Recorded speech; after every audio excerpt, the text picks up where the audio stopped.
Macmillan Audio presents The Black Girl Survives in this one.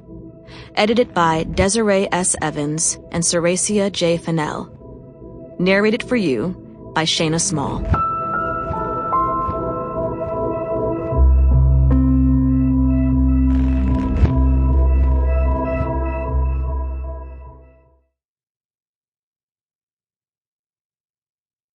For all the Black girls who have been aching not only to see themselves in horror, but also to come out on top as the final girl, this is for you. Foreword, Tananarive Due. If bad things can happen to the white kids, it'll be even worse for you. Justina Ireland, Black Pride. Can we live? That frustrated phrase has become a battle cry, but rarely is it as literal as in horror movies and fiction.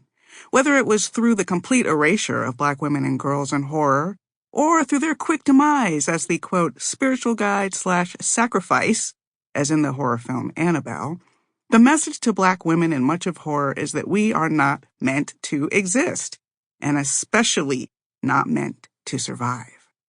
Many people have heard of horror's final girl trope, coined by Carol J. Clover in her book Men, Women, and Chainsaws, Gender in the Modern Horror Film. But it isn't a term that has often included Black women. In fact, Black women, if we existed at all, have roots as voodoo queens in films like Wanga, 1936, starring Freddie Washington as a woman scorned by her white beau who tries to wield her mysterious powers of black magic out of jealousy and ends up dead as the film's vanquished monster. In horror films and literature, we traditionally haven't been able to enjoy the vicarious thrill of seeing Black girls use their courage, strength, and wits to survive. In the past, if Black characters appeared at all in horror, they often existed only to advise or to sacrifice themselves for the good of white characters, or a white final girl. There were exceptions in films like Ernest Dickerson's modern classic Tales from the Crypt, Demon Knight, where Jada Pinkett Smith not only survived, but vanquished a demon. But tropes and exclusion have made Black women and girls all but invisible in traditional horror. Black women were mostly absent in horror in the 1940s to 1960s, with some exceptions, not gaining further visibility until the blaxploitation era of the 1970s, with films like Ganja and Hess, Blackula, and Sugar Hill showcasing roles for Black actresses both as heroines and monsters. The 80s saw many of those roles disappearing, aside from standouts like Angel Heart and Vamp, starring Grace Jones.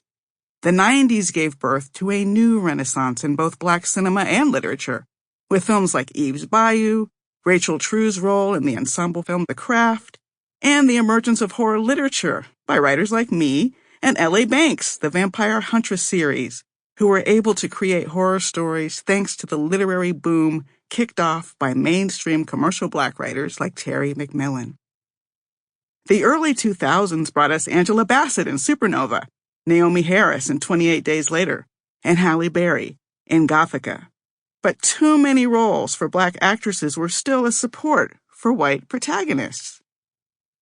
As Rachel True said in the documentary Horror Noir, A History of Black Horror, so many parts she was offered were simply repeating the line, "Are you okay?" Despite the tropes and erasure, many Black women and girls have loved horror for generations. The first horror fan in my life was my late mother, Patricia Stevens Due, a civil rights activist with whom I co-authored Freedom in the Family, a mother-daughter memoir of the fight for civil rights. From the time she was 20 years old, she wore dark glasses, even indoors most of the time, after a police officer threw a tear gas canister in her face in 1960, when she was leading a nonviolent protest against segregation as a student at Florida A&M University in Tallahassee. Maybe it was Mom's lifelong sensitivity to light, her most visible battle scar from the 1960s, that drew her to the darkness of horror. So it's no surprise that she passed on her passion by watching old creature feature movies with me, like The Mole People and The Fly, when I was probably too young. Sample complete. Ready to continue?